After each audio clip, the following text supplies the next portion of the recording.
Quand Robbie et Jennifer ont adopté Dima, un adolescent ukrainien, ils pensaient qu'en lui donnant tout leur amour, cela apaiserait la colère noire qui le rongeait.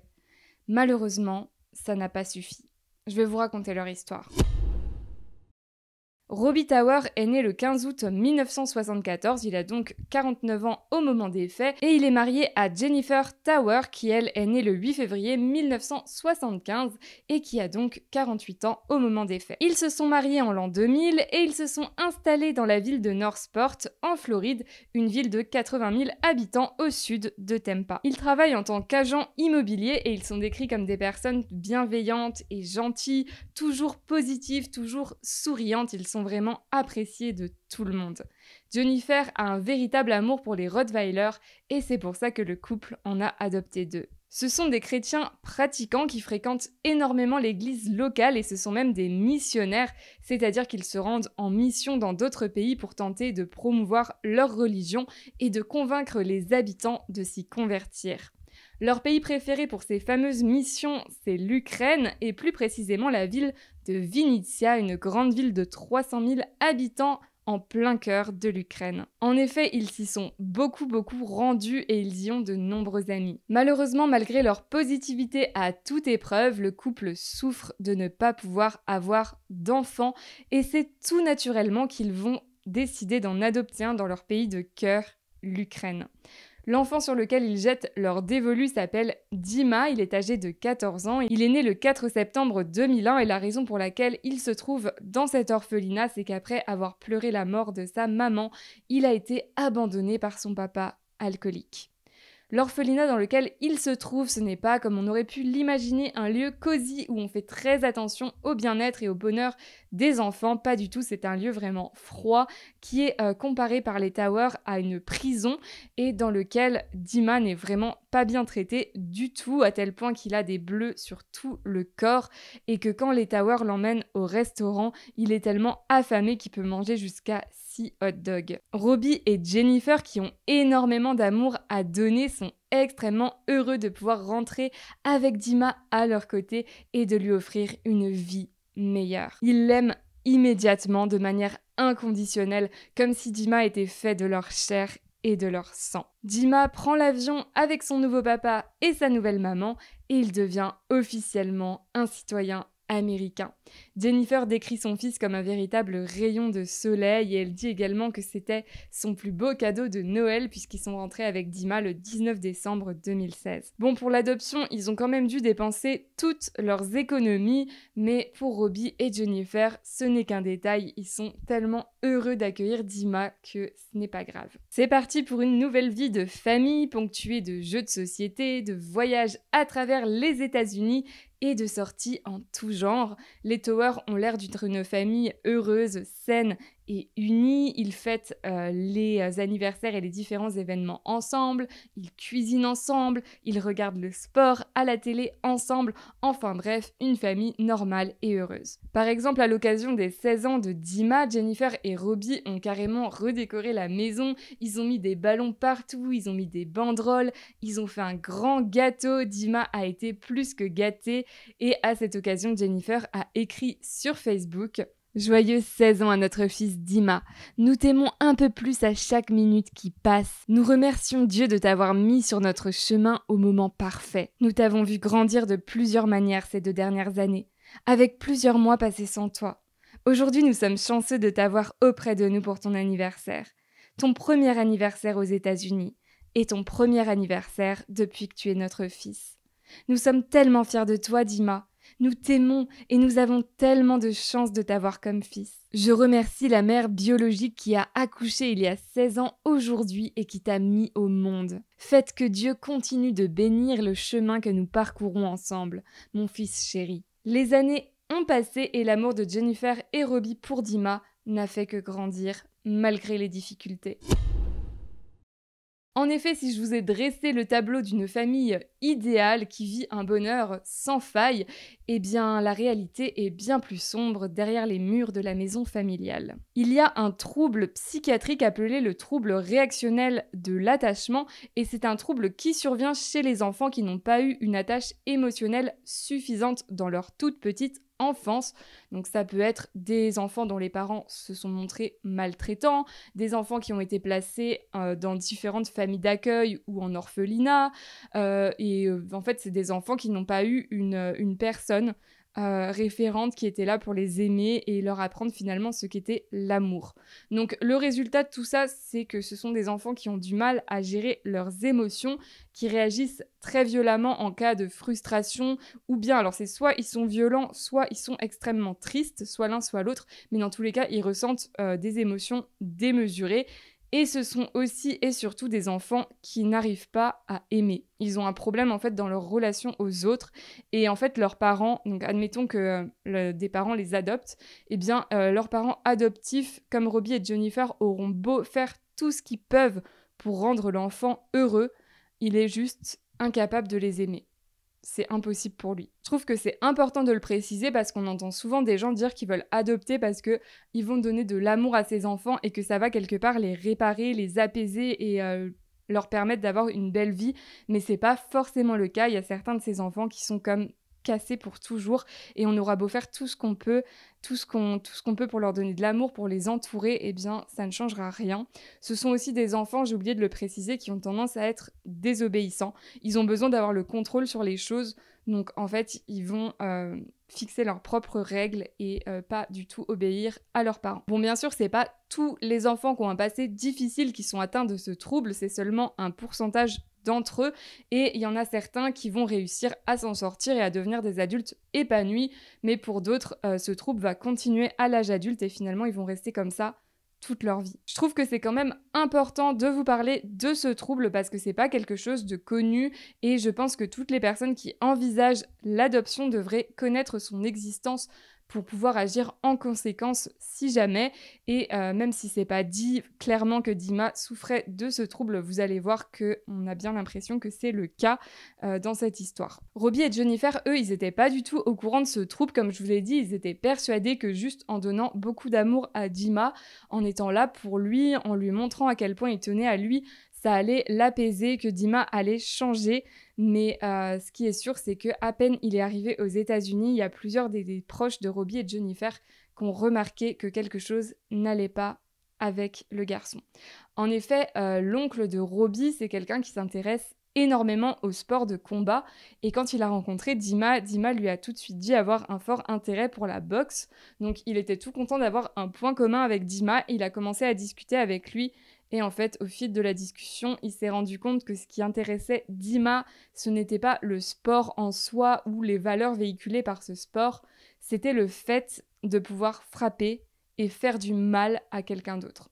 Donc ça l'a vraiment perturbé de voir ça, mais encore une fois, Dima, il avait que 14 ans, il venait d'arriver aux États-Unis, donc comme Robbie et Jennifer, il s'est dit que ça allait peut-être lui passer. À côté de ça, effectivement, comme je vous dis déjà, il aimait se battre, donc ça posait aussi des problèmes à l'école.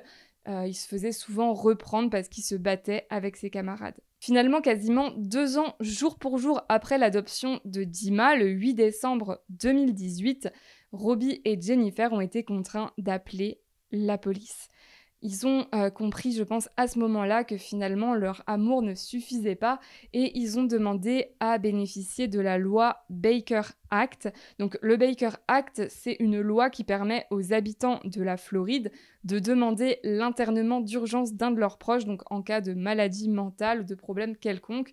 Et en fait, ce proche va être placé en détention pendant 72 heures et il va subir une évaluation psychologique. Donc à la suite de cette évaluation, on va décider s'il doit être placé de manière plus définitive ou en tout cas plus longue dans un hôpital adapté ou si la personne finalement peut être relâchée. Donc ce jour-là, si Robbie a appelé la police, c'est parce qu'il considère que Dima déjà avait dépassé les limites puisqu'il avait été violent physiquement envers sa mère. Elle était venue dans sa chambre et il l'a poussée hors de la chambre. Mais en plus de ça, ça faisait déjà plusieurs jours qu'il ne leur parlait plus, il ne leur adressait pas du tout la parole. Donc ils étaient très inquiets pour le garçon. Mais malheureusement, le policier au bout du fil leur a dit qu'il ne répondait pas aux critères pour pouvoir bénéficier de la loi Baker Act. Le policier a quand même tenu à discuter un petit peu avec Dima au téléphone, mais Dima a dit que c'était faux, qu'il n'avait jamais poussé Jennifer, et ça en est resté là. Le 28 avril 2019, vers 19h30, cette fois-ci, c'est Jennifer qui appelle la police pour leur signaler la disparition de Dima qui a fugué à vélo après qu'il ait été puni et qu'il n'ait pas supporté cette punition. Donc le policier réussit à retrouver Dima et à le ramener chez lui. Puis Jennifer rappelle encore la police à 23h parce que Dima s'est à nouveau échappé, il a à nouveau fugué. Encore une fois, les policiers récupèrent Dima et le ramènent chez lui et cette fois, il y reste. Quelques mois plus tard, en juillet 2019, c'est quelqu'un d'autre qui appelle la police parce qu'il a vu Dima passer devant une école primaire équipée d'une arme de airsoft. Bon, là, pour le coup, c'était pas forcément de la faute de Dima, il avait rien fait de mal, bon, même si c'est très bizarre de se balader avec une arme de airsoft en pleine rue et encore plus devant une école, mais c'était Jennifer qui lui avait acheté cette arme. Par contre, Robbie, lui, n'était pas au courant, il n'aurait pas été d'accord, mais bon, Jennifer a pris cette décision et en fait, il comptait rien faire de mal avec cette arme, d'après ce qu'il a dit en tout cas à la police. Il comptait aller tirer sur ces petits soldats en plastique, c'est tout. Donc bon, la police l'a relâché sans aucun problème. Le 22 octobre 2019, cette fois, c'est Robbie qui appelle à nouveau la police pour demander encore une fois une évaluation psychologique pour Dima et surtout, il veut que Dima soit retiré de chez eux. Il explique en fait aux policiers que Dima a de graves problèmes comportementaux, qu'il est tout le temps violent verbalement, mais aussi parfois physiquement, et qu'en fait c'est tellement grave, ils ont tellement peur de lui qu'ils s'enferment à clé la nuit dans leur chambre parce qu'ils ont peur de Dima. Ils ont peur de leur fils. Donc c'est quand même vraiment très inquiétant. Le policier, cette fois-ci, il est quand même inquiet, il prend ça au sérieux. Donc il explique à Robbie ce qu'il doit faire pour que son fils puisse être retiré de chez eux et également comment il doit s'y prendre pour faire établir une ordonnance de protection. Mais finalement, Robbie n'en fera rien. Voilà, donc il n'a pas donné suite. Et en fait, c'est tout le temps ça qui se passe. C'est-à-dire que Robbie et Jennifer, même s'il y a des choses qui les inquiètent, même s'il y a des choses qui les font réagir, eh bien, ils finissent toujours par pardonner à leur fils. Et finalement, plus Dima se montre méchant, plus Dima se montre cruel, et plus Robbie et Jennifer le couvrent d'amour, le gâtent, lui offrent des cadeaux pour essayer de le calmer, pour essayer de lui montrer à quel point ils l'aiment. Cependant, ça n'a pas du tout été efficace et la violence de Dima n'a fait que s'accentuer. En 2020, Robbie a de nouveau appelé la police, cette fois-ci parce qu'il avait subi de graves violences de la part de Dima. Il avait carrément un cocard et Dima a été arrêté. Il n'a pas été condamné pour autant, il a été relâché sans poursuite judiciaire. Par contre, cette fois, Robbie et Jennifer ont décidé de se séparer de Dima quelque temps. Ils l'ont envoyé vivre chez des proches parce qu'ils n'en pouvaient vraiment plus, mais ils ont encore une fois fini par lui pardonner et par lui rouvrir les portes de leur maison. Le 22 octobre de la même année, cette fois, c'est un homme dont on n'a pas l'identité qui appelle la police en expliquant qu'il a subi de graves violences de la part de Dima. En effet, Dima se trouvait dans sa maison quand il s'est mis à le gifler et à le pousser à travers toute la cuisine. L'homme a saisi son téléphone dans le but d'appeler les secours, mais Dima a donné un grand coup dans sa main pour se débarrasser du téléphone et sa violence s'est accentuée à partir de ce moment-là. Il s'est mis carrément à mettre des coups de poing dans le visage et dans la tête de l'homme qui s'est retrouvé ensanglanté. Alors Dima a été arrêté, il a expliqué à la police que s'il avait frappé cet homme, c'était tout simplement parce que celui-ci avait insulté sa mère, donc il aurait apparemment insulté Jennifer et il souhaitait la venger. Donc finalement, Dima a changé de version par la suite, il s'est mis à nier les faits et là encore il a été relâché sans poursuite judiciaire. Je n'ai pas trouvé d'informations sur ce qui s'est passé entre fin 2020 et 2023, donc je ne sais pas si c'est Dima qui s'est calmé ou si c'est les Towers qui ont décidé d'arrêter de contacter la police, mais en tout cas, il n'y a eu ni arrestation ni appel le concernant. Le 30 août 2023, un peu avant minuit, une habitante de Northport est réveillée par des bruits sourds dans sa maison. Quelqu'un est en train de tambouriner à la porte d'entrée. C'est une femme en larmes qui appelle à l'aide. La dame sort de son lit, elle se dépêche d'aller vers la porte d'entrée, mais le temps qu'elle arrive, c'est trop tard. Elle ouvre la porte, la femme a disparu et elle a laissé derrière elle, sur les marches du perron, une grande quantité de sang, des flaques de sang. La femme est terrifiée, elle rentre chez elle, elle verrouille la porte et elle appelle la police. Quand la police arrive, ils remarquent immédiatement que devant la maison voisine, il y a un homme couvert de sang qui est en train de mettre des affaires dans le coffre d'une voiture. Ils ordonnent à cet homme d'arrêter de bouger, de cesser immédiatement ce qu'il est en train de faire, mais cet homme, qui n'est autre que Dima, n'obéit pas aux policiers. Il se précipite au volant de son véhicule et il démarre en trombe. Donc les policiers le poursuivent et pendant ce temps, d'autres policiers entrent dans la maison, persuadés qu'il s'agit là d'un cas de force majeure. Il n'attend pas de mandat de perquisition. Ils entrent. Robbie et Jennifer sont morts. Ils gisent sur le ventre, tête contre tête, sur le sol de leur salon, dans une mare de sang. Tous les deux ont été poignardés par leur fils adoré, par Dima. Les policiers commencent à inspecter la maison et ils remarquent qu'il y a du sang absolument partout, quasiment dans toutes les pièces. Il y en a dans la chambre du couple, il y en a devant la porte d'entrée, il y en a dans la cuisine. D'ailleurs, dans la cuisine, il y a également une serviette gorgée de sang qui traîne dans l'évier. Et il y en a dans le salon, il y en a évidemment autour des corps, il y en a également sur le canapé. Et ils comprennent, en regardant cette scène de crime, qu'en fait, Dima a poursuivi ses parents dans toute la maison, que l'attaque a été longue, qu'elle a été extrêmement violente et qu'il n'avait qu'une idée en tête, les assassiner. D'ailleurs, en parlant de Dima, eh bien, il est toujours en fuite. La police le poursuit et essaye de l'arrêter tant bien que mal. Finalement, ils mettent une herse sur la route qu'il a empruntée et ça fonctionne. La voiture de Dima a les pneus crevés. D'ailleurs, il conduit une voiture que ses parents lui avaient achetée. Et Dima réagit en sortant en courant de sa voiture et en s'enfonçant dans la forêt avoisinante.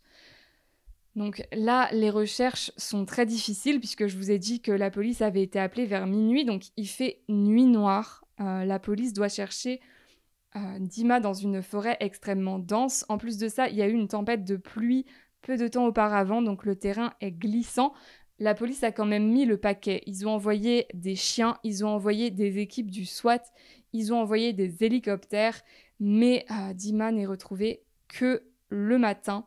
Il est retrouvé à 8h dans une station-service, une station Shell au nord de Venise, et il est envoyé immédiatement en garde à vue puis en prison. À ce jour, on ne connaît pas le mobile de Dima, même si on peut se douter, vu son passé, vu les événements qui se sont produits depuis qu'il a été adopté, qu'il n'en avait pas vraiment et qu'il s'agit tout simplement d'un coup de colère, comme il en a déjà eu beaucoup.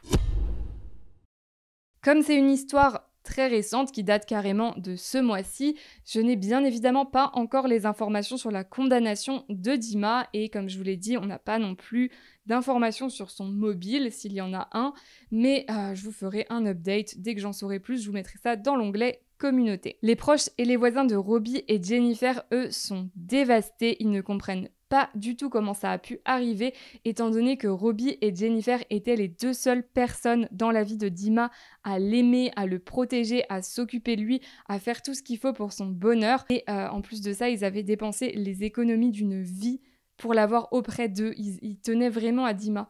Et lui, il a choisi de les poignarder à mort. La sœur de Robbie est décédée également en 2021 et elle était mère célibataire avec 2 enfants à charge. Donc c'est la maman de Robbie qui maintenant doit s'occuper des 2 enfants. Et du coup, elle perd sa fille et son fils en seulement 2 ans. Donc elle est vraiment tellement triste. Elle ne comprend pas pourquoi le sort s'acharne sur elle comme ça.